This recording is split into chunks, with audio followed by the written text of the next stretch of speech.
कनक रुचिर गौर सर्वचित्तैकचौरः प्रकृति मधुर देह पूर्ण लावण्य गेह कलित ललित रूपः क्षुब्ध कंदर्प भूपः स्फुरतु हृदि नटेन्द्रः श्री नवद्वीप चंद्रः अद्वैत प्रकटीकृतो नरहरि पृष्ठः स्वरूप प्रियः नित्यानंद सखः सनातन गतिः श्रीरूप रित्केतनः लक्ष्मी प्राणपतिर गदाधर रसल्लासी जगन्नाथ भू सांगो पांग सपार सदस्सदयताम देवः शचीनंदनः दिव्यद वृंदारण्यकल्पद्रुमाधः श्रीमद् रत्नागार सिंहासनस्थौ श्री श्री राधा श्रील गोविंद देवौ पृष्ठालिभिः सेव्यमानौ स्मरामि जयतां सुरतौर्पङ्गोर्मम मन्दमतिर्गतिः मत्सर्वस्य पदाम्भोजौ राधा मदन मोहनौ वाञ्छाकल्पतरुभ्यश्च कृपा सिन्धुभ्य एव च पतितानां पावनेभ्यो वैष्णवेभ्यो नमो नमः। आज उत्पन्ना एकादशी আমরা কাটোয়ার থেকে প্রায় 4 মাইল পশ্চিমে বর্ধমান জেলার অন্তর্গত শ্রীপাঠ শ্রীখণ্ডে নরহরি সরকার ঠাকুরের লীলাস্থলী শ্রীপাঠ শ্রী মুকুন্দ দাস ঠাকুর শ্রী মাধব দাস এবং নরহরি দাস এই 3 ভাই শ্রী মুকুন্দ দাস ঠাকুরেরই পুত্র শ্রী রঘুনন্দন ঠাকুর কবিরাজ গোস্বামীপাদ চৈতন্য চরিতামৃতে আদি লীলার 10ম পরিচ্ছেদে শ্রী খণ্ডবাসী ভক্তগণকে প্রেম কল্পতরুর মহাশাখা বলে বর্ণন করেছেন। খণ্ডবাসী মুকুন্দ দাস, শ্রী রঘুনন্দন, নরহরি দাস, চিরঞ্জীব সুলোচন, এই সব মহাশাখা চৈতন্য কৃপাধাম, প্রেম ফল ফুল করে যাহা তাহা দান। শ্রীমান মহাপ্রভুর যাবতীয় লীলায় শ্রী নরহরি সরকার ঠাকুরের যে যোগদান, ভক্তিরত্নাকর সে সম্বন্ধে বলছেন, শ্রী সরকার ঠাকুর অদ্ভুত মহিমা, ব্রজের মধুমতি, যার গুণের নাহি সীমা। প্রসিদ্ধ পদকর্তা শ্রী লোচন দাস ঠাকুর নরহরি সরকার ঠাকুরের প্রিয় শিষ্য ছিলেন। তিনি চৈতন্য মঙ্গলে নিজের গুরুদেবের পরিচয় সম্বন্ধে লিখছেন, শ্রী নরহরি দাস ঠাকুরও আমার, বৈদ্যকুল মহাকুল প্রভাব যাহার, অনর্গল কৃষ্ণ প্রেম কৃষ্ণময় তনু, অনুগত জনে না বুঝান প্রেম বিনু। সর্বদা প্রেমেরই ব্যাখ্যা করেন। বৃন্দাবনে মধুমতি নাম ছিল যার, রাধার প্রিয় সখী তিহ মধুর ভাণ্ডার, এবে কলিকালে গৌর সঙ্গে নরহরি, রাধা কৃষ্ণ প্রেমের ভাণ্ডারে অধিকারী। নরহরি আদি করি চামর ঢুলায়, সঞ্জয় মুকুন্দ বাসু ঘোষ আদি গায়। শ্রীল সরকার ঠাকুর যেমন গায়ক তেমনি প্রসিদ্ধ পদকর্তা। শ্রী শ্রী গৌর নিত্যানন্দের লীলা সম্বন্ধে বহু তিনি পদ লিখেছেন এবং শ্রী ভজনামৃত বলে সংস্কৃত গ্রন্থ লিখেছেন। পদকল্পতরুতে বেশ কিছু পদ রয়েছে। আওর গৌর পুনহি নদিয়াপুর, হয়ত মনহি উল্লাস, ওইছে আনন্দ কন্দ কিয়ে হে রব, করবহি কীর্তন বিলাস। হরি হরি কব হাম হে রব সমুখ চাঁদ, বিরহ পয়ধি কবহু দিন পয়রব, পার হব টুটব হৃদয়ক বাদ। কুন্দন কনক পাতি কব হে রব, যজ্ঞ কি সূত্র বিরাজ, বাহু যুগল তুলি হরি হরি বোলব, নটন ভকত গণ মাঝ। এত কহি নয়ন মুদি রহু সব জন, গৌর প্রেম ভিল ভোর, নরহরি দাস আশ কব পূরব, হে রব গৌর কিশোর। লোচন দাস ঠাকুর লিখেছেন যে গৌরাঙ্গের জন্মের আগে বিবিধ রাগিনীর আগে ব্রজরস করিলেন গান। মহাপ্রভুর আবির্ভাবের পূর্বে বিবিধ রাগিনীর আগে ব্রজরস গান করলেন উনি। সরকার ঠাকুরের গৌর পদগীতি এবং কৃষ্ণলীলা পদগীতি প্রসিদ্ধ। আজ অগ্রহায়ণী কৃষ্ণা একাদশী, শ্রীল নরহরি সরকার ঠাকুরের বিশ্ব প্রসিদ্ধ নির্জান তিথি। ওনার সম্বন্ধে অনেক কথাই পাওয়া যায়। চাতুর্মাসের সময়ে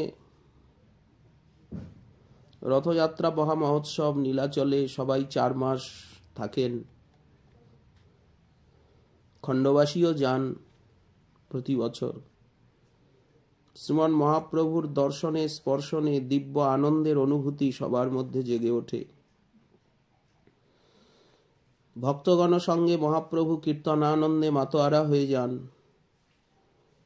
গুন্ডিচা মার্জন, রথাগ্র নর্তন, কত কত লীলা উপবনে, ইন্দ্রদ্যুম্ন সরোবরে, নরেন্দ্র সরোবরে, জগন্নাথ বল্লভ উদ্যানে, আইটোটায়, বলগণ্ডী উদ্যানে। কোনদিন বা ভক্তগণ মহাপ্রভুকে ঘিরে মন্ত্রমুগ্ধের মতো বসে থাকেন, 2 চোখ ভরে শ্রীমন মহাপ্রভুর রূপসুধা পান করে ধন্য হন।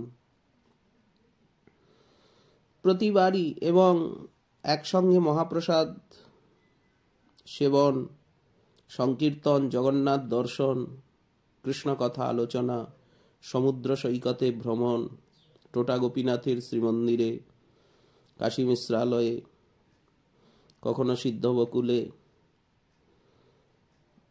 প্রতিবারই এইভাবে কয়েক মাস, 4টি মাস নীলাচলে কাটিয়ে খণ্ডবাসী ঠাকুর নরহরি ফিরে আসেন। একবারের কথা, এক শাস্ত্রজ্ঞ দিগ্বিজয়ী ব্রাহ্মণ সেখানে উপস্থিত।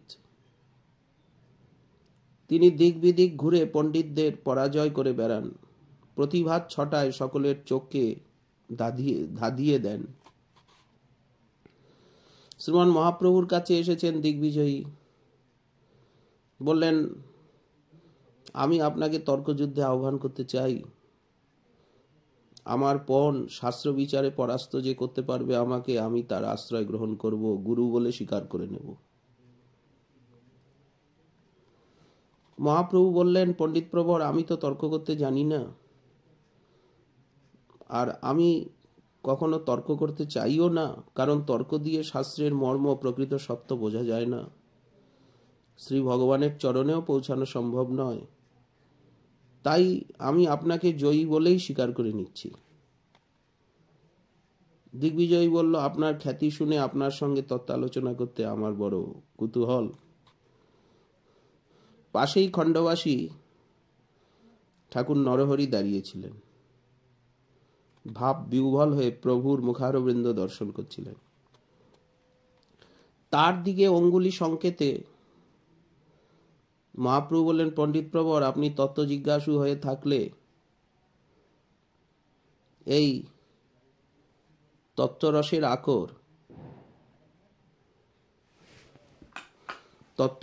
আকর এই নরহরির কাছে আপনি আপনার প্রশ্ন নিবেদন করুন, সে আপনার সংশয় নিরসন করতে পারবে। প্রভুর দৈন্যময় উক্তি শুনে, তার দিব্য কান্তি এবং ভাবময় মূর্তি দেখে ইতিমধ্যে পণ্ডিত প্রবর খানিকটা নরম হয়েছেন। তর্ক এবং বিচার দ্বন্দ্বের উগ্র বাসনা তার ভিতর থেকে অন্তর্হিত হয়ে গেছে। এবার তিনি খণ্ডবাসী নরহরিকে ধরলেন, সাধ্য সাধন সম্পর্কে যা কিছু প্রশ্ন ছিল একে একে নিবেদন করতে লাগলেন। কয়েকদিন ধরে গভীর তত্ত্ব আলোচনা চলল। অবশেষে দিগ্বিজয়ী পণ্ডিত নরহরির চরণে আত্মসমর্পণ করলেন। গৌর রসের প্রকৃত মর্মজ্ঞ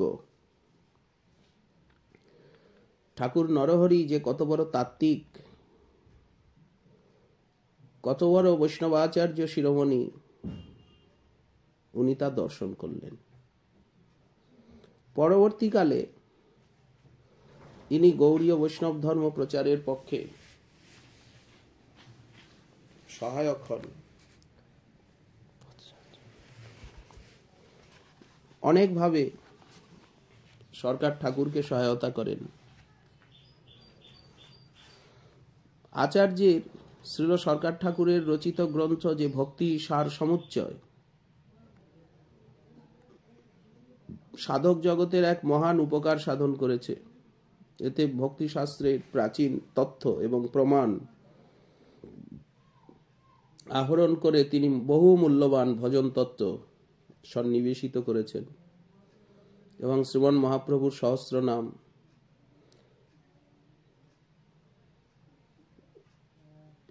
এই যে নরহরি সরকার ঠাকুর শ্রীখণ্ড থেকে যে গৌর তত্ত্ব প্রচার করেন, তাতে গৌরদেশবাসীর কাছে স্পষ্টতর হয়ে উঠল শ্রীমন মহাপ্রভুর গৌর নাম, গৌর মন্ত্র, গৌর উপাসনা। মহাপ্রভুর আজ্ঞায় শ্রীপাদ নিত্যানন্দ গৌর দেশে ঘুরে ঘুরে জীবের দ্বারে দ্বারে নাম সংকীর্তন বেলাচ্ছেন। তার হুঙ্কারে, নৃত্য, গানে, কীর্তনানন্দে যেন প্রেমের বাণ ডেকেছে। আবার বৃন্দাবনে কন্থা করঙ্গধারী নিষ্কিঞ্চন বৈষ্ণবগণ, তারাও প্রভুর আদেশে গৌড়ীয় বৈষ্ণব শাস্ত্রের ভিত্তি রচনা করছেন, দার্শনিক তত্ত্বের উপরে স্থাপিত করছেন রাধাকৃষ্ণের লীলা, এবং তারা অপূর্ব সাধনার আদর্শকে প্রকাশ করছেন। আর শ্রীখণ্ডে শ্রী নরহরি সরকার ঠাকুর নিগুড় প্রেম ভক্তি রস, মধুর রস বিতরণ করছেন। এক পরম পবিত্র দান। শ্রী নরহরি সরকার ঠাকুরের নবদ্বীপ লীলার প্রতি অধিক আবেশ। মহাপ্রভুর নবদ্বীপ লীলার রসাস্বাদনের যে অভাব গৌরমণ্ডলের প্রেমিক বৈষ্ণবগণ এবং সাধকগণ অনুভব করছিলেন, নরহরি সরকার ঠাকুরের কৃপায় সে অভাব পূর্ণ হচ্ছে। গৌর তত্ত্বের শিক্ষাদান, ভক্তি শাস্ত্রের রচনা এবং প্রচার তার মুখ্য কেন্দ্র হয়ে উঠেছিল সেকালে শ্রীখণ্ড। নরহরি সরকার ঠাকুরের মতে শ্রী গৌরাঙ্গ স্বয়ং ভগবান এবং পরতত্ত্ব সীমা। প্রেম সাধনার দিক দিয়ে তাকে পরতত্ত্ব বলে স্বীকার করে নিলে তাকে এটাও মানতে হবে যে তিনি রসরাজ শৃঙ্গার স্বরূপ বটে। তিনি মহাভাব স্বরূপ এবং তিনি রসরাজ স্বরূপ, মূর্তিমান শৃঙ্গার রস। তাই এই পরতত্ত্বের সাধনায় নরহরি সরকার ঠাকুরের উনি যে লীলারস বর্ণন করেছেন নিগুড় প্রেম সাধনা এবং ভক্তি সিদ্ধান্তের সাধ্য সাধন নির্ণয়ের মধ্যে দিয়ে গৌরলীলার গোপ্য মহিমা প্রকাশ করেছেন। তার প্রাণে ইচ্ছা যে গৌরলীলার যে মধুর রস সেইটা গৌরমণ্ডলের ঘরে ঘরে প্রচার হোক। এর জন্য চাই সহজ সরল বাংলা ভাষায় পদ রচনা। তখন তিনি এই কাজেই ব্রতী হলেন। ফলে দেখা দিল যে ভক্ত সমাজের পরম প্রিয় এবং প্রেম রসাত্মক কাব্যধারা। সূচনা হলো গৌরচন্দ্রিকা পদাবলী। গৌরলীলার মরমী ব্যাখ্যাতা নরহরি ঠাকুরের, সরকার ঠাকুরের এই ঋণ, এই যে গৌরচন্দ্রিকার প্রবর্তন, সমকালীন পদকর্তা বাসুদেব ঘোষও স্বীকার করেছেন। তিনি অকপটে লিখেছেন যে শ্রী সরকার ঠাকুরের পদামৃত পানে পদ্ম প্রকাশিব বলি ইচ্ছা কইনু মনে। মহাকবি বৃন্দাবন দাস ঠাকুরও শ্রীল নরহরি সরকার ঠাকুরকে সংকীর্তনের অধিকারী বলে মর্যাদা দিতে বলেননি। উজ্জ্বল রসের যে পরম সাধনায় নরহরি সরকার ঠাকুর নিমজ্জিত, গোরাচাঁদের নদিয়া বিহারী যে ভুবন মোহন রূপ তার হৃদয়ে আঁকা, শ্রীখণ্ডে এসে এই সাধনাকেই তিনি প্রধান উপজীব্য করেছিলেন। তার হৃদয়ের নিঙার অনুভূতির যে আত্মপ্রকাশ বাংলা ভাষায়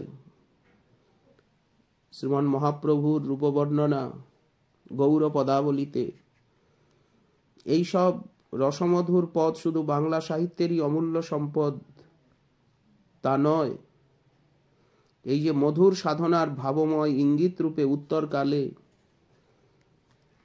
অগণিত সাধকগণের উপরেও এর প্রভাব আজ পর্যন্ত বিস্তার হচ্ছে। উনি লিখেছেন, সোনার বরণ পুরুষ রতন হৃদয় মাঝারে দেখি, তেহি বলি গোরা না যায় পাশরা না জানিবা কিবা হয়, আকাশ পাতাল চাহিয়া দেখিতে সকলই গৌরাঙ্গময়, বামেতে ডাহিনে সম্মুখে পিছনে জলের ভিতরে গোরা, এ জনমের মতো অঞ্জন হইয়ে লাগিয়া রহিল পারা। এরকম ভাষা গৌরলীলায় তো পাওয়া যায় না। প্রভু গৌরাঙ্গের রূপ ছিল পরম মনোহর, এই রূপের প্রভাবও ছিল অমোঘ। একবার দর্শন দিয়ে ভক্তজনের মন প্রাণ কেড়ে নেয় এই রূপ। নরহরি সরকার ঠাকুর তার প্রাণপ্রভুর এই ভুবন ভোলানো মূর্তি আঁকতে গিয়ে যে রসমধুর পদ রচনা করেছেন তার তুলনা বিরল। এত রূপে কেনা হইল শ্রী গৌরাঙ্গ হরি, নয়ন হেরিতে ওঠে রূপের মাধুরী, নয়নে হেরিতে উঠে রূপেরও মাধুরী, কোটিচন্দ্র সুশীতল চরণার বৃন্দ, মনে পরশিতে মোর প্রাণে হয় কম্প, মনে করি প্রাণ চিরি রাখি প্রাণ সঙ্গ, মনে হলে বাহির করে দেখি মুখচন্দ্র, মনে করি নদে জুড়ি এ দেহ বিছাই, নরহরির প্রাণ গোরা তাহাতে নাচাই। নরহরি সরকার ঠাকুরের এই অমৃতময় পদগুলি পরবর্তীকালের গৌর পারম্যবাদী ভক্তগণের, পদকর্তাগণের নানাভাবে তাদেরকে অনুপ্রাণিত করেছে, আদর্শ হয়েছে তাদের রচনা। তার সাধন ধারার প্রধান সম্বাহক ধারক হয়েছিলেন ভ্রাতুষ্পুত্র রঘুনন্দন, শিষ্য লোচন এবং লোকানন্দ। রঘুনন্দনের উপরে শ্রীমান মহাপ্রভুর কৃপা ছিল অসামান্য। মুকুন্দকে প্রভু আগের থেকেই বলে রেখেছিলেন, তোমার যে পুত্র জন্মাবে সে এক মহাবৈষ্ণব হবে। গৌড়ীয় সমাজের মধ্যে প্রসিদ্ধি আছে, মহাপ্রভু তার প্রসাদ রূপে চর্বিত তাম্বুল মুকুন্দের স্ত্রীর জন্য প্রেরণ করেন এবং এই তাম্বুল ভোজনের পর তিনি অন্তঃসত্ত্বা হন। একবার প্রভু নীলাচলে গণসহ কীর্তনানন্দে মেতে আছেন। এই সময়ে শিশু রঘুনন্দনকে প্রভুর চরণ বন্দনা করতে আনা হয়। তিনি সস্নেহে শিশুকে আলিঙ্গন করে আর গলায় পরিয়ে দেন নিজের পুষ্পমালা। কীর্তনান্তে রঘুনন্দনের হাতে দধি হরিদ্রার কটোরা দিয়ে তাকে বিশেষ মর্যাদাও সেদিন তিনি দেন। প্রভুর প্রতীক্ষিত এই শিশুই উত্তরকালে শ্রী রঘুনন্দন নামে খ্যাত হয় এবং জীবগণের মায়াহত জীবগণের শিক্ষা দীক্ষার গুরুভার, আচার প্রচারের ভারও তার উপরে ন্যস্ত হয়। এই শিশুকেই পরবর্তীকালে বড় করেন, গৌর সেবার উপযুক্ত করেন দীক্ষা শিক্ষা দিয়ে শ্রী নরহরি সরকার ঠাকুর। ভজন কীর্তন অন্তর সাধনার নির্দেশের মধ্যে দিয়ে রঘুনন্দনের জীবনে নরহরির প্রেমধারা ধীরে ধীরে উচ্ছ্বলিত হয়ে ওঠে। বাল্যকাল থেকেই তিনি চিহ্নিত হয়ে ওঠেন গৌর পার্শ্বদ শ্রেষ্ঠ রূপে। নানা অলৌকিক ঘটনার সমাবেশ রঘুনন্দনের জীবনে দেখা যায়। মুকুন্দ সেদিন কোনো এক বিশেষ কাজে তাড়াতাড়ি বাড়ির বাইরে যাচ্ছেন। বালক রঘুনন্দনকে বলে গেলেন, বাবা, গোপীনাথের ভোগ সাজিয়ে দিয়ে গেলাম, তুমি এদিকে নজর রেখো, আমি খানিক বাদেই ফিরে আসছি। মুকুন্দ দাস ঠাকুর চলে গেলেন। বালক একদৃষ্টে বিগ্রহের দিকে তাকিয়ে আছে, কখন তিনি ভোজনে বসবেন। কিন্তু প্রতীক্ষা শুধু সার, ঠাকুরের নড়াচড়ার কোনো লক্ষণই নেই। রঘুনন্দন এবার অভিমানে কাঁদতে শুরু করলেন, ঠাকুর, এত করে সাচ্ছি, কেন তুমি খেতে বসছো না? তুমি না খেলে যে আমি ব্যথা পাবো, আর বুঝবো আমি তোমায় যতটা ভালোবাসি তুমিও আমায় ততটা ভালোবাসো না। আমি বুঝবো যদি তুমি না খাও তাহলে আমি তোমায় যতটা ভালোবাসি তুমি আমায় ততটা বাসো না। একই কথা বারবার। কথিত আছে গোপীনাথ বিগ্রহ তখন জীবন্ত হয়ে ওঠেন। সম্মুখে রক্ষিত প্রসাদী থালার থেকে সমস্তটা ক্ষীর, ছানা ও নাড়ু নিয়ে ভক্ষণ করে ফেললেন। গৃহে ফিরেই মুকুন্দ পত্নীকে বললেন, আমার বড় ক্ষিধা পেয়েছে, শীঘ্রই ঠাকুরের প্রসাদ কিছুটা এনে দাও। বাড়ির সকলেই জানে গোপীনাথের প্রসাদ ছাড়া মুকুন্দ তিনি আর কখনো কিছু ভোজন করেন না। বালক রঘুনন্দন বলে উঠল, বাবা, তোমার জন্য প্রসাদ যে আজ কিছুই নেই। কেন নেই? বলে, গোপীনাথজি সবটাই খেয়ে ফেলেছেন। সকলে ছুটে এসে দেখেন সত্যি তাই, থালায় এক বিন্দু প্রসাদ অবশিষ্ট নাই। মুকুন্দ বড় অনুসন্ধিৎসু হলেন। পরের দিনও তেমনি তিনি ভোগরাগ সাজিয়ে রেখে বাড়ির বাইরে চলে গেলেন। ঠাকুরের ভোগের ভার রইল বালক পুত্রের উপরে। খানিক বাদেই ফিরে এসে আবার মুকুন্দ ঠাকুর ঘরের পাশে আড়ি পাতলেন। সহসা দেখা গেল এক অলৌকিক দৃশ্য। বালকের প্রেমাভিমান, বালকের সেই একই কথা, ঠাকুর, এত করে সাচ্ছি, কেন তুমি খেতে বসছো না? তুমি না খেলে যে আমি ব্যথা পাবো, বুঝবো যে আমি তোমায় যতটা ভালোবাসি তুমি আমায় ততটা ভালোবাসো না। গোপীনাথ আবার জীবন্ত হয়ে উঠলেন। সচল হয়ে পরমানন্দে নিবেদিত ভোগ তিনি গ্রহণ করে চলে গেলেন। ভোজন সমাধা করে প্রভু চলে গেলেন। মুকুন্দ তো আনন্দে আত্মহারা। পুত্রকে কোলে নিয়ে বারবার তার মুখচুম্বন করতে লাগলেন। কিছুদিন পরের কথা, রঘুনন্দনের বয়স তখন প্রায় 8 বছর। মহাপ্রভুকে দর্শন করতে গিয়েছেন নীলাচলে। প্রভুকে প্রণাম করতে গিয়ে এই বালকের মুখের থেকে স্বাভাবিকভাবে বন্দনা শ্লোক বেরিয়ে এলো। কনকরুচির গৌর সর্বচিত্তৈক চৌর প্রকৃতি মধুর দেহ পূর্ল লাবণ্য গেহ কলিত ললিত রূপঃ ক্ষুব্ধ কন্দর্প ভূপঃ স্ফুরতু নিধি নটেন্দ্র শ্রী নবদ্বীপ চন্দ্র। আমাদের কনকরুচি গোরা হচ্ছেন সকলের চিতচোর, বড় সহজ মধুর তনু তার, লাবণ্যের ধারা সেই তনুর থেকে ঝরছে শতধারায়। এই ললিত রূপ দর্শনে স্বয়ং মদনেরও জ্বলে ওঠে হৃদয়ে ক্ষোভ অনল। হৃদয়ে আমার সেই নটবর নবদ্বীপ চন্দ্র সতত স্ফুরিত হন। আমার হৃদয়ে নটবর নবদ্বীপ চন্দ্র স্ফুরিত হয়ে উঠুক। নীলাচলের কীর্তন সভা, মহাপ্রভু আছেন সেদিন নরহরির শিক্ষায় শিক্ষিত, তার প্রেম মধুর চরিত্রে প্রভাবিত বালকের এই অদ্ভুত গৌরপ্রেম দর্শনে সকলেই চঞ্চল হয়ে গেলেন। প্রভুর নির্দেশ অনুসারে রঘুনন্দন তার গৃহদেবতা গোপীনাথের সেবায় আত্মনিয়োগ করলেন। প্রভু বললেন, গোপীনাথের সেবাই তোমার মুখ্য কাজ। ভক্তিপ্রেমের এক মূর্ত বিগ্রহ রূপে বৈষ্ণব সমাজে তিনি অপূর্ব মর্যাদা প্রাপ্ত হন। তার সংকল্প ছিল রোজ পূজার সময় গোপীনাথের কর্ণে দুটি কদম্ব পুষ্প তিনি পরিয়ে দেবেন।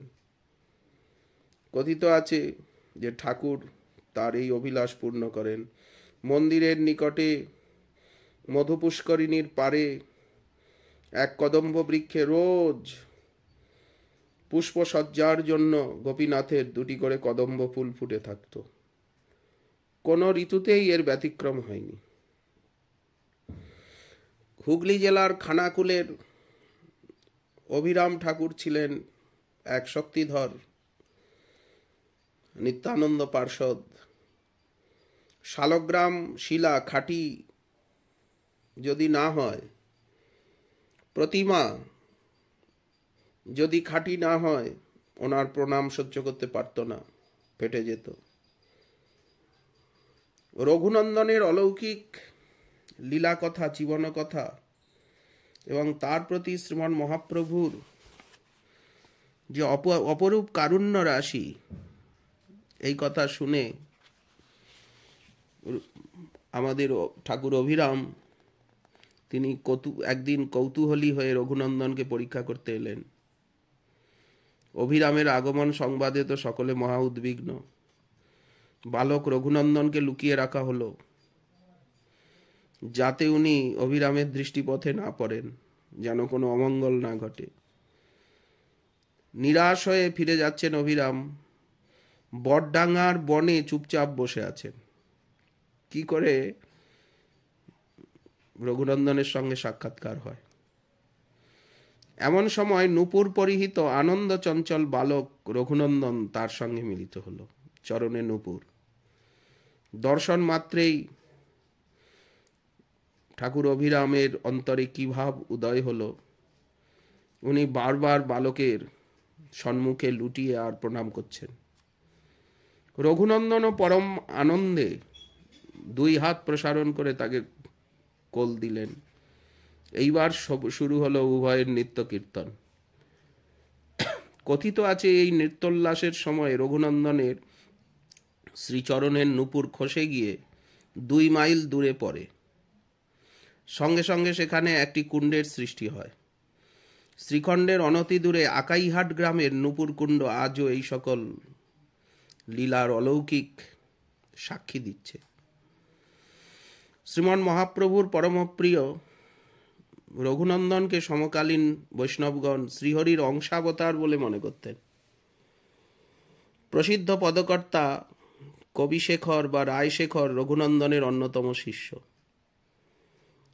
তার রচিত বহু পদে ঠাকুর নরহরি এবং রঘুনন্দনের মধুর সাধনার রস উচ্ছ্বসিত হয়ে উঠেছে।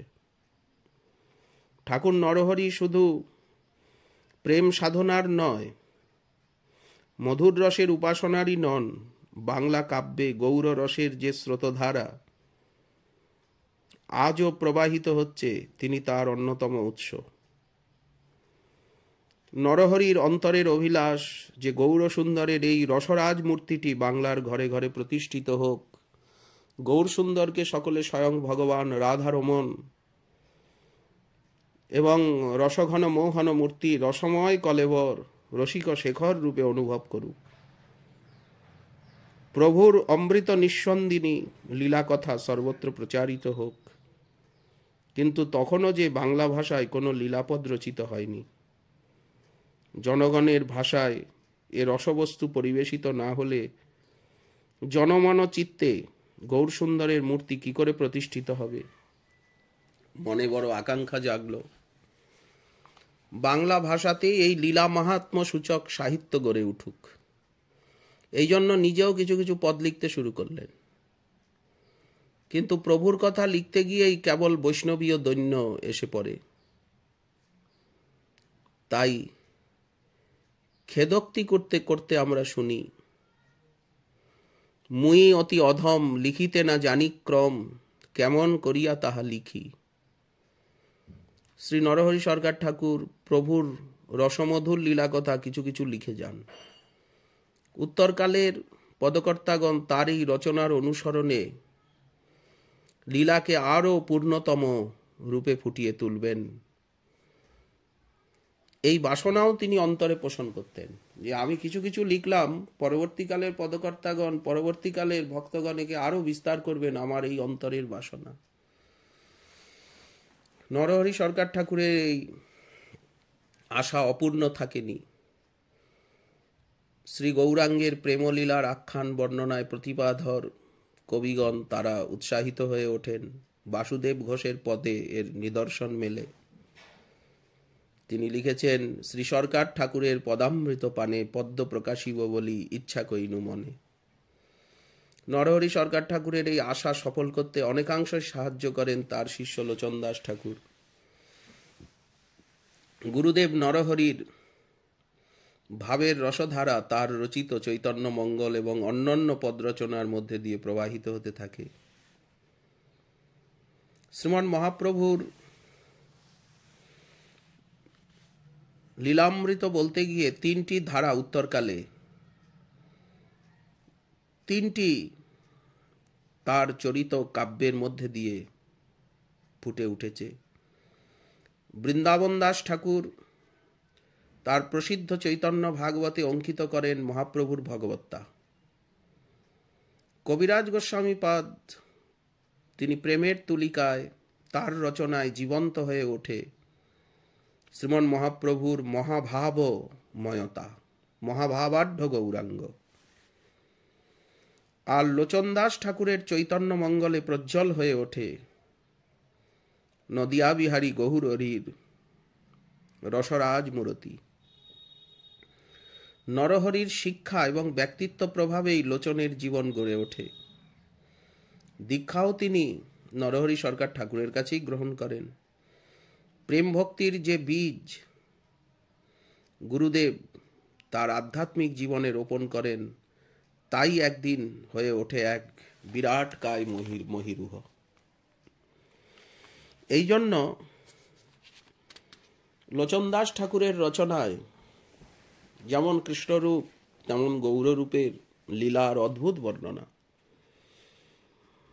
আত্মীয় স্বজনের চাপে পড়ে অল্প বয়সেই লোচন দাস ঠাকুরকে বিবাহ করতে হয়, কিন্তু ক্রমে বিষয় বিরক্তি তার জীবনে তীব্রতর হয়ে ওঠে।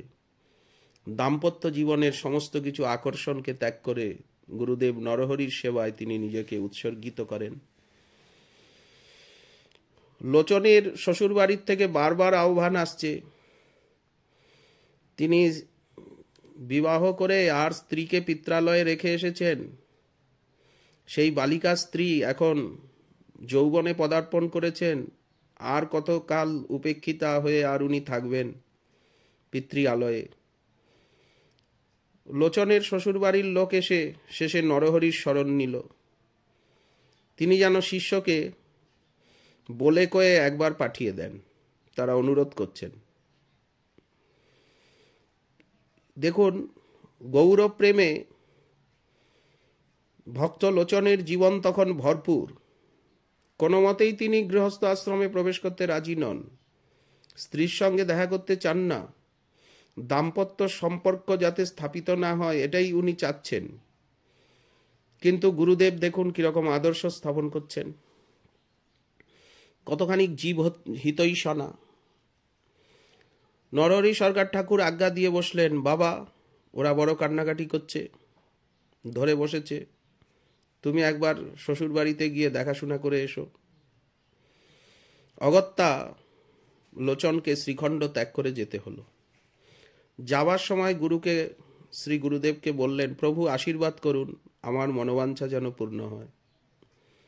বৎস, বাঞ্ছা কল্পতরু গৌরসুন্দর ভক্তের মন অভিলাষ কখনো অপূর্ণ রাখেন না। উনি তো ভক্তের মন অভিলাষ পূর্ণ করার জন্যই রয়েছেন। যে গ্রামে শ্বশুর বাড়ি সেইখানে এসে উপস্থিত হলেন লোচন। বিবাহের পর কখনো আর এদিকে আসেন নাই, স্ত্রীর সঙ্গেও এ যাবৎ তার দেখা সাক্ষাৎ হয়নি। দেখলেন পুকুরের ঘাটে এক সুন্দরী তরুণী কলসিতে জল ভরছেন। তখন তাকে মাতৃ সম্বোধন করলেন। তারপর শ্বশুরের নামটি উল্লেখ করে তার বাড়ি কোন দিকে জানতে চাইলেন। রমণী অঙ্গুলি নির্দেশে দেখিয়ে দিল ওই দিকে। শ্বশুরালয়ে কিছুক্ষণ অবস্থানের পর আবার তিনি সেই পুকুর ঘাটে সেই রাস্তা দিয়ে সেই তরুণীর সঙ্গে দেখা। তখন উনি শুনলেন, জানতে পারলেন যে এই তার বিবাহিত স্ত্রী। মন স্থির করতে লোচনের আর দেরি হয়নি। তিনি বুঝলেন যে ঠাকুর গৌরাঙ্গের ইচ্ছা নয় যে তিনি দাম্পত্য জীবনে প্রবিষ্ট হন। যদি তাই না হয় তাহলে নিজের স্ত্রীকে উনি চিনতে পারলেন না কেন? এইভাবে মাতৃ সম্বোধন করলেন কেন? ওনার ইচ্ছা বৈরাগ্যময় জীবন যাপন করবেন। নিজের বৈরাগ্যময় জীবন যাপনের কথা, সাধন সংকল্পের কথা সজল নয়নে উনি পত্নীকে বোঝালেন,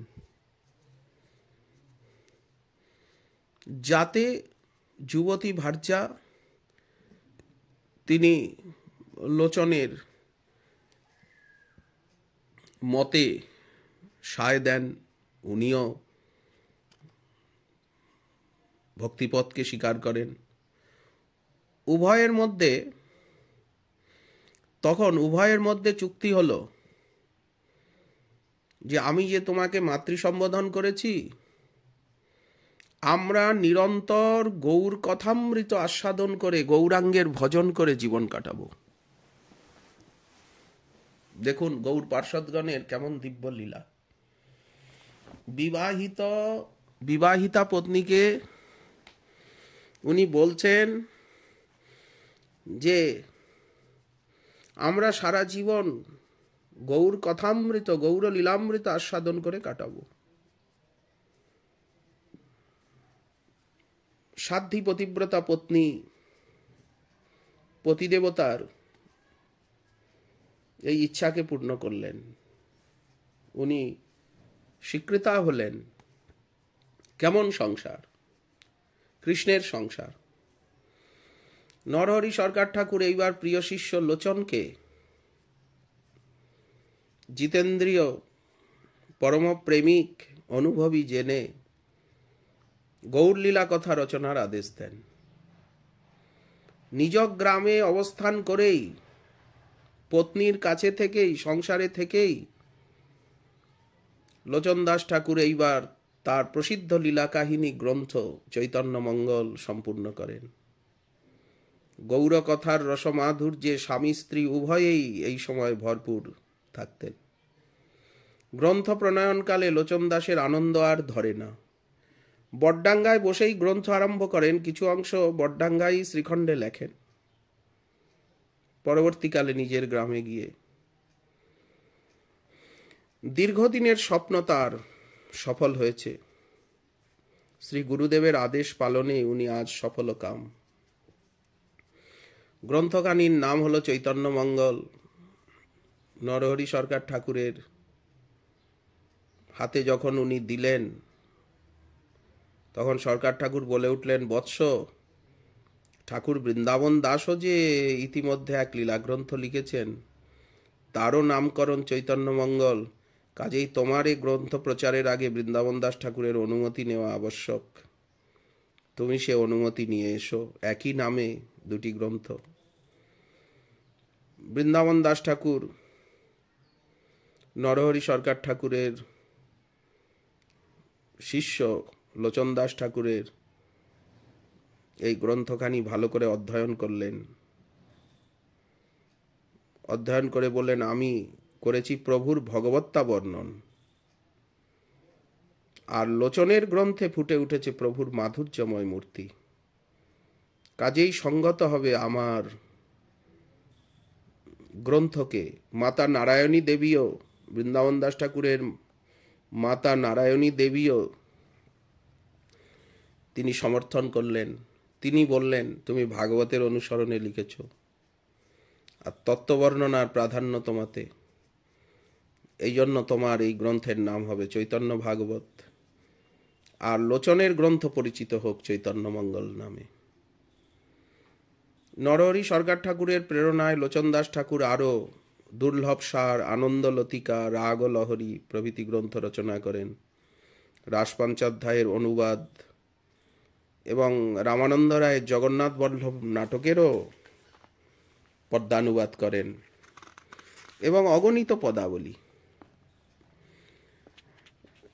শ্রীমন মহাপ্রভু আদেশ করেছেন নিতাই চাঁদকে গৌরমণ্ডলের সর্বত্র হরিনাম প্রচার করতে, সংকীর্তন প্রেমের বন্যায় ভাসাতে। নিত্যানন্দ প্রভু অন্যান্য সাঙ্গপাঙ্গ সহ শ্রীখণ্ডে আসেন। নরহরি সরকার ঠাকুরের আনন্দের অবধি নেই। তার শ্রীখণ্ডের গৃহে গৌড়ীয় বৈষ্ণবগণের ভিড় লেগে গেল। এই সময়ে নরহরির মাহাত্ম্য জগতে জানাবার জন্য নিত্যানন্দ প্রভু এক অপূর্ব লীলা করলেন। মধু পিয়াসী হয়ে বারবার তিনি দাবি করতে থাকেন, আমাকে মধু পান করাও, তুমি মধুমতি। পদকর্তা উদ্ধব দাস মহাশয় বর্ণন করেছেন, কহে নিত্যানন্দ রাম, শুনি মধুমতি নাম, আসিয়াছি তৃষিত হইয়া। এত শুনি নরহরি, নিকটেতে জল হেরি, সেই জল ভাজনে ভরিয়া। আনিয়া ধরিল আগে, মধু স্নিগ্ধ মিষ্ট লাগে। গণ সহ খায় নিত্যানন্দ, যত জল ভরি আনে, মধু হয় ততক্ষণে, পুনঃ পুনঃ খাইতে আনন্দ। মধুমতি মধুদান, সপার্ষদে করি পান, উনমত অবধূত রায়। হাসে কাঁদে নাচে গায়, ভূমে গড়াগড়ি যায়, এ উদ্ধব দাসরস গায়। তারপরে গোপীনাথজির ভোগ শেষ হলো। শ্রীমন মহাপ্রভু নিত্যানন্দ প্রভু পরমানন্দে ভোজন করলেন। ভক্ত বৈষ্ণবগণের উল্লাস ধ্বনিতে নরহরির গৃহ সেদিন একেবারে আনন্দময় হয়ে গেল। এই শ্রীখণ্ডের লীলা। সরকার ঠাকুর প্রতি বৎসর নীলাচলে গিয়ে মহাপ্রভুর সঙ্গে মিলিত হন। যে মধুর স্মৃতি হৃদয়ে সঞ্চয় করে আনেন, শ্রীখণ্ডে বসে দিনের পর দিন সেই রস আস্বাদন চলতে থাকে। প্রভুর গম্ভীরা লীলার প্রত্যক্ষদর্শী নরহরি সরকার ঠাকুর যে কয়েকটি পদ রচনা করে গেছেন তা অপরূপ।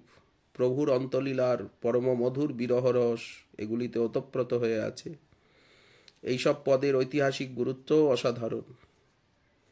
আরে মোর গৌর কিশোর, পুরুষ প্রেম রসে ভোর, পূরব প্রেম রসে ভোর। স্বরূপ দামোদর রাম রায়, করে ধরি কহে হায় হায়। কহে মৃদু গদগদ ভাস, ঘন বহে দীর্ঘ নিঃশ্বাস। মরমনা বুঝে কেহ মোর, কহে পহু হইয়া বিভোর। কেন বা এ প্রেম বাড়াইনু, জিয়ন্তে পরানো খোয়াইনু। নিঝরে ঝরায় দুনয়ন, নরহরি মলিন বয়ান। নিঝরে ঝরায় দুনয়ন, নরহরি মলিন বয়ান। শ্রীল নরহরি সরকার ঠাকুরের যথেষ্ট কৃপা পেয়েছিলেন শ্রীনিবাস আচার্য প্রভু, শ্রীল নরোত্তম দাস ঠাকুর মহাশয় প্রভৃতি উদীয়মান বৈষ্ণবাচার্যগণ। তারা ধন্য হয়েছিলেন। নরহরি সরকার ঠাকুরের প্রচারিত গৌর সুন্দরের এই যে রসরাজ তত্ত্ব, রসরাজ স্বরূপ, সেই সময়ে বৈষ্ণবগণকে যে কম প্রভাবিত করেছে বা আজও করছে, যথেষ্ট প্রভাবিত করেছে এই যে রসরাজ তত্ত্ব, সে সময়ের বৈষ্ণবগণকে আজকেও প্রভাবিত করে। এরপরেই 1533 খ্রিস্টাব্দে শ্রীমন মহাপ্রভুর অন্তর্ধান লীলা যেন পর্দা এসে গেল। নীলাচল ধামের যে আনন্দ মধু, সে যেন নীরব হয়ে এলো। সংকীর্তন কলতান, নরহরির বুক এ আঘাতে যেন ভেঙে গেল। বিরহ বিধুর দেহটিকে আর বেশি দিন প্রভুর বিচ্ছেদ রূপী দাবাগ্নিতে দ্বন্দ্বজ্জমান হয়ে যেন আর বেশি দিন উনি ধারণ করতে পারছেন না।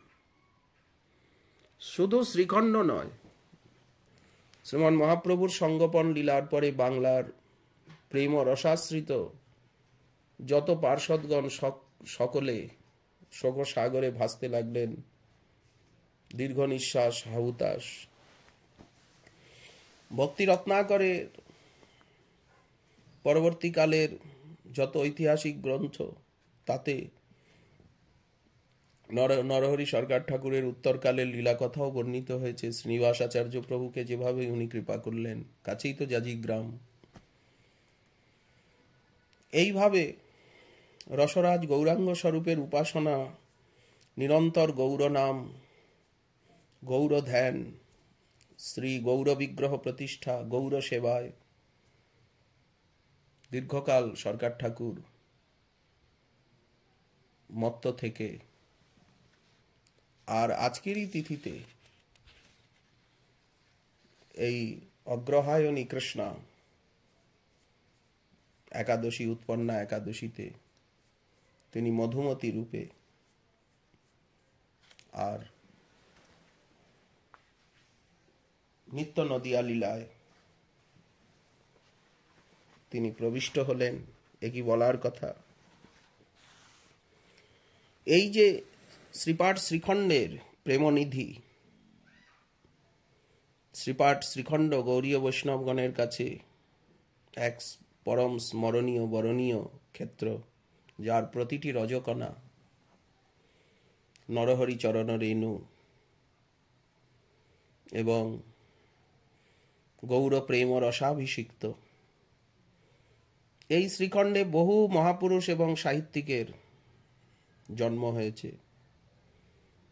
শ্রীমন মহাপ্রভুর সন্ন্যাস লীলা ক্ষেত্র কাটোয়া ধাম থেকে 8 কিলোমিটার দূরে।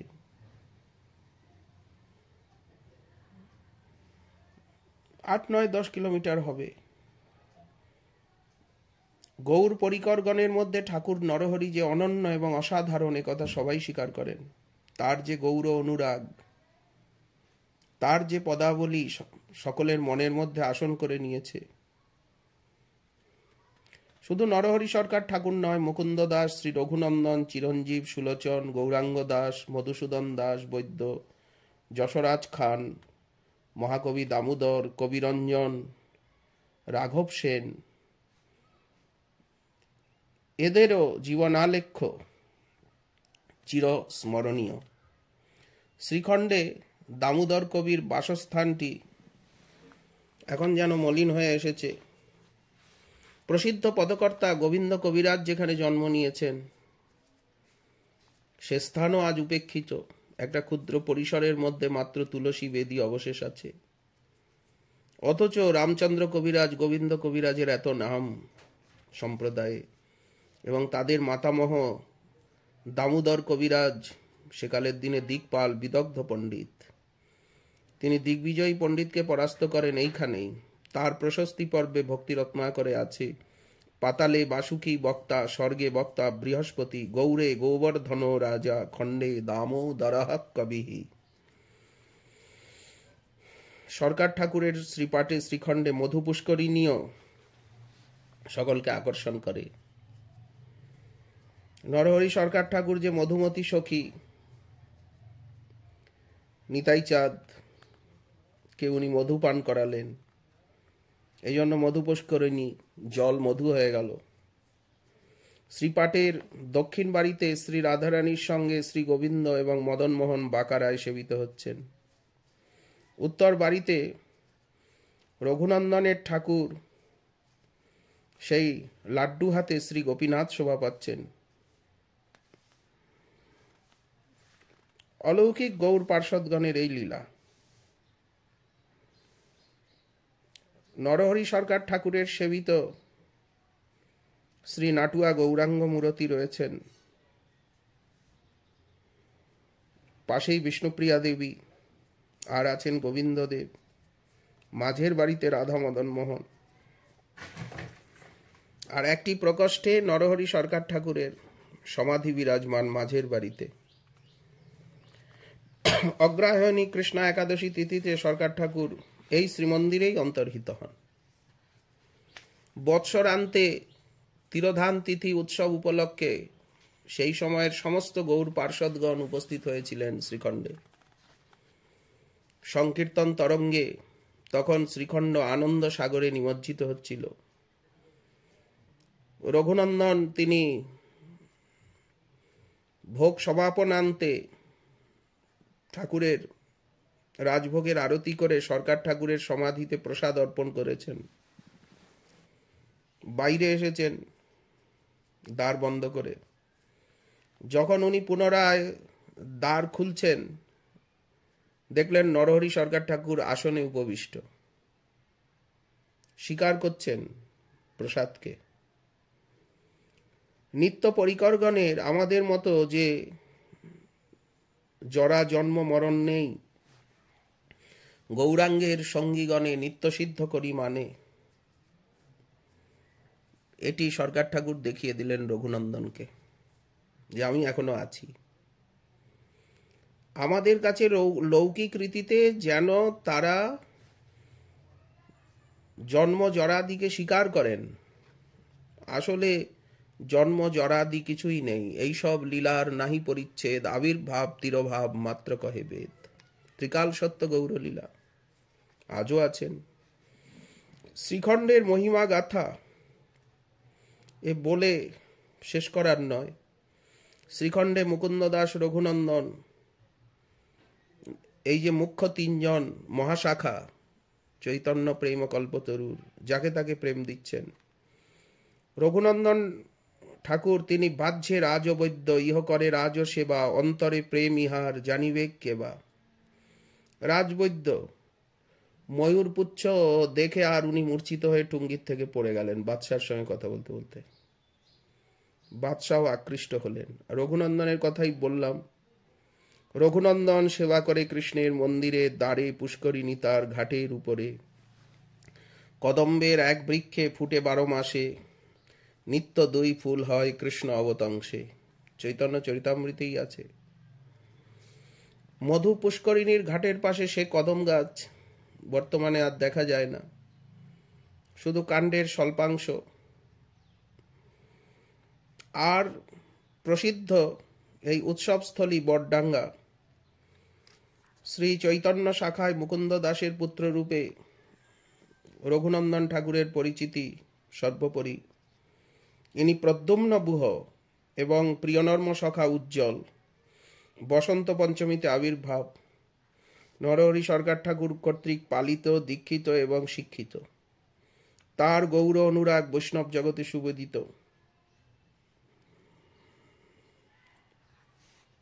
এই বটডাঙ্গাতেই সেই বিশাল উৎসব এবং ভজনস্থলী। এবং আমরা বলে এসেছি ঠাকুর অভিরাম তিনি এসেছেন, কিন্তু রঘুনন্দনকে লুকিয়ে রাখা হয়েছে। ঠাকুর অভিরাম নিরাশ হয়ে কিছু দূর গিয়ে বটডাঙ্গার নির্জন স্থানে বসে আছেন। অলক্ষিতে রঘুনন্দন গিয়ে মিলিত হয়েছেন। এবে দুহু মিলি নাচে কুতুহলি, নিজ পহু গুণ গাইয়া, চরণ ঝাড়িতে নুপুর পড়িল, আকাই হাটেতে যাইয়া। যেখানে নুপুর পড়েছিল কালাকৃষ্ণ দাসের শ্রীপাঠ, মা জাহ্নবা দেবীও এসেছিলেন, সেই নূপুরকুণ্ড বিখ্যাত বটডাঙ্গা স্থানেই রঘুনন্দনের মহিমা প্রকাশ হলো। আরো কত কত লীলা। শ্রীনিবাস আচার্যের পুত্র গতিগোবিন্দ, তারও লীলা। শ্রীনিবাস আচার্য প্রভুর কত কত লীলা। মহামহোৎসব স্থলী, গৌর নরহরি মিলনস্থলী। মহাপ্রভু রঘুনন্দনকে সংকীর্তন যজ্ঞে অধিবাসে মালাচন্দন প্রদানের এবং যজ্ঞ শেষে যে পূর্ণাহুতি দধি হরিদ্রা ভাণ্ড ভঞ্জনের অধিকার দিয়েছিলেন। শ্রী রঘুনন্দন ঠাকুরও শ্রাবণী কৃষ্ণা শুক্লা চতুর্থীতে অন্তর্হিত হন। তার উপযুক্ত পুত্র ঠাকুর কানাই পিতার যথোচিত মহোৎসব করেন। বটডাঙ্গায় সরকার ঠাকুরের ভজনস্থলী, অনেক ঠাকুর বংশীয়গণের সমাধিস্থলী, রাখালানন্দ শাস্ত্রী ঠাকুরের সমাধিস্থলী। পরবর্তীকালে এই বংশে উনি প্রসিদ্ধ গৌর কথা বাচক হয়েছেন। চৈতন্য মঙ্গলের, চৈতন্য চন্দ্রামৃতের প্রসিদ্ধ পাঠক হয়েছেন রাখালানন্দ শাস্ত্রী ঠাকুর। এবং চৈতন্য মঙ্গলেরও কিয়দাংশ লিখনের স্থান এটি। সরকার ঠাকুরের অন্তর্ধান তিথিতে আজও 450 বছরের উপরের সময়, আরো বেশি, অখণ্ডভাবে মহোৎসব পালিত হয়ে আসছে। অগণিত গৌরমণ্ডলবাসী, ব্রজমণ্ডলবাসী অনেকেই উপস্থিত হন বটডাঙ্গায় প্রণতি পুষ্পাঞ্জলি জ্ঞাপনের জন্য। আমরাও নিরন্তর সর্বদা প্রণতি পুষ্পাঞ্জলি জ্ঞাপন করি। এখানে ভূতনাথ শিব মন্দিরও আছে। এছাড়া শ্রীখণ্ডে সুলোচন দাস মহোদয়েরও জন্মস্থানটি রয়েছে। অগণিত গৌর পার্ষদগণের লীলাভূমি। এছাড়া সাহিত্যিক, সমাজসেবী, কীর্তনিয়া গৌর গুণানন্দ ঠাকুর, কত কত প্রসিদ্ধ সব আচার্যগণ হয়েছেন, যারা গৌর প্রেম, গৌর ভক্তির প্রচার করেছেন। নরহরি সরকার ঠাকুরই তো গৌর মন্ত্র, গৌর উপাসনা বিশেষভাবে প্রচার করেন। নরহরি সরকার ঠাকুর এবং গদাধর পণ্ডিত গোস্বামী পাদি এই যে গৌর মন্ত্র, এই গৌর মন্ত্রের মন্ত্রদ্রষ্টা ঋষি হয়ে আর সর্বত্র বলেন না গৌর মন্ত্রেই গৌরের ভোগ লাগবে, গৌরের আরাধনা হবে, এটি সর্বত্র প্রচার করেন। এ সম্বন্ধে অদ্বৈত প্রকাশে ঈশান নাগরের লেখনীতে অচ্যুতানন্দ প্রভুর সঙ্গে অদ্বৈত আচার্য প্রভুর উক্তি প্রত্যুক্তির কথা রয়েছে। অনেক ঘটনা, অনেক লীলা। রামচন্দ্র কবিরাজ, গোবিন্দ কবিরাজের লীলাস্থলী, আবির্ভাবস্থলী, কত কত কথা। গৌড়ীয় বৈষ্ণব জীবনেও এ প্রসঙ্গে অনেক কথা আলোচিত হয়েছে। আরো আলোচনার দরকার। ঘষিতে ঘষিতে জয়ীছে মলয়জ সার, যাতে গৌরমণ্ডল এবং গৌরমণ্ডলের শ্রীপাঠ, নদিয়া মণ্ডল, নবদ্বীপ মণ্ডল, গৌরলীলা, রসরাজ গৌরাঙ্গ স্বরূপ, নদিয়া বিহারী ভুবনমোহন গৌরাঙ্গ মূরতি, শ্রীমন নবদ্বীপ কিশোরচন্দ্র, হানাথ বিশ্বম্ভর নাগরেন্দ্র, হা শ্রী শচীনন্দন চিত্ত চৌর, প্রসিদ্ধ হে বিষ্ণু প্রিয়েশ গৌর। এই লীলা সকলে জানতে পারুন। নবদ্বীপ লীলা সকলের মন প্রাণকে আকৃষ্ট করুক, এই আকাঙ্ক্ষাই তো সর্বদা সরকার ঠাকুরের। আর তিনি সেই আদেশই করেছেন। শ্রীনিবাস আচার্য প্রভুকেও সেই আদেশ করেছেন। সরকার ঠাকুরের শ্রীচরণে অনন্ত কোটি ধন্যবাদ প্রণতি আমরা জ্ঞাপন করি, যাতে আমরা তার পদাবলীর অর্থ, তার এই গৌরাঙ্গের মধুর রস উপাসনার মর্ম, তার রচিত গ্রন্থ ভক্তিসার সমুচ্চয় ইত্যাদির তাৎপর্য আমরা যেন গৌর নাম, গৌর ধাম, গৌর মন্ত্র, গৌর উপাসনা, গৌর নিধিধ্যাসন গৌর অনুধ্যানে সর্বদা বিভোর হতে পারি। এই কাল কলির দুর্দিনে, এই অপরাধ দুর্বাসনা অহংকার অভিমান কর্তৃক গ্রস্ত বিষয় বাসনায়, বিষয় বিষবাস বাসনা বিষবাষ্পে বিদূষিতাশয়, সংসার দাবানলে দিবানিশি হিয়া জলে, দেহ সদা হয় অচেতন। রিপুবশ ইন্দ্রিয় হইল, গোরাপদ পাশরিল, বিমুখ হইল হেনধন। গোরা দ্বিজ নটরাজে, বান্ধ হিয়ার মাঝে, কি করিবে সংসার সমন। যেন আমরা হৃদয়ে বাঁধতে পারি গৌর নয়ন তারা। নরোত্তম দাসে কয়, গোরা সম পহু নয়, না ভজিতে দেন প্রেমধন। শয়নে গৌর, স্বপনে গৌর, গৌর নয়ন তারা। কে না শুনেছেন এই পদ? কার না ভালো লাগে? জীবনে গৌর, এইরকম পদ তো পাওয়া যায় না। মরণে গৌর, গৌর গলার হারা। সই কহ না গৌর কথা, গৌর নাম অমিয়া ধাম, পীরিতি মূরতি দাতা। হিয়ার মাঝারে গৌরাঙ্গ রাখিয়া, বিরলে বসিয়া রব। মনের সাধেতে সেরূপ চাঁদেরে, নয়নে নয়নে থব, নয়ানে নয়ানে থব। দেখুন কি কথা, কি ভাব। গৌর বিহনে নাবাচি পরাণে, গৌর করিলাম সার। গৌর বলিতে জনম যাহুক, কিছু না চাহিয়ে আর। গৌর ভকতি, গৌর মুকুতি, গৌর বেদের সার। গৌর সাধহ, গৌর ভজহ, গৌর করিবেন পার। গৌর গমন, গৌর গঠন, গৌর মুখের হাসি। গৌর বচন অমিয়া সিঞ্চন, মরমে রহিল পশি। গৌর শবদ, গৌর সম্পদ, সদা যাহা যার হিয়ায় জাগে। গৌর শবদ, গৌর সম্পদ, সদা যার হিয়ায় জাগে। কহে নরহরি তাহার চরণে, সতত শরণ মাগে। নরহরি দাস অনুগত তার, চরণে শরণ মাগে।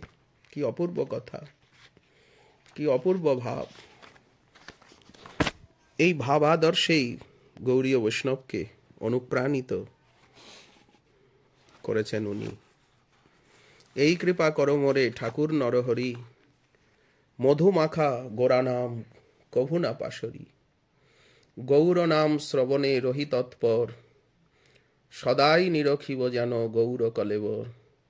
গৌর সেবা লাগি যেন সদা থাকি রত, গৌর বলি অঙ্গ যেন হয় পুলকিত।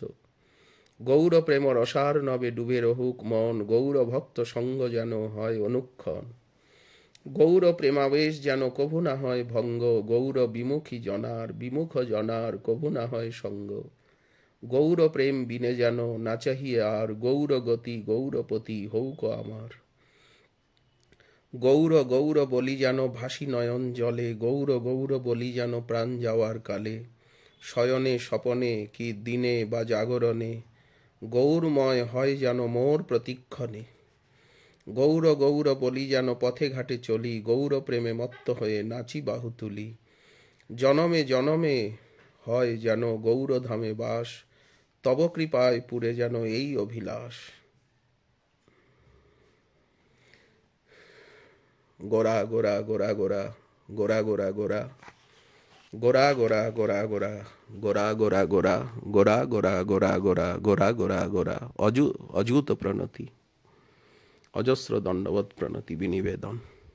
জয় শ্রী রাধে। রাধা রাধা রাধা রাধা রাধা রাধা রাধা, রাধে রাধে রাধে রাধে রাধা রাধা রাধা, রাধা রাধা রাধা রাধা রাধা রাধা রাধা, গোরা গোরা গোরা গোরা, গোরা গোরা গোরা। নিতাই গৌর হরি বল। জয় নিতাই গৌর সীতানাথ, নিতাই গৌর সীতানাথ।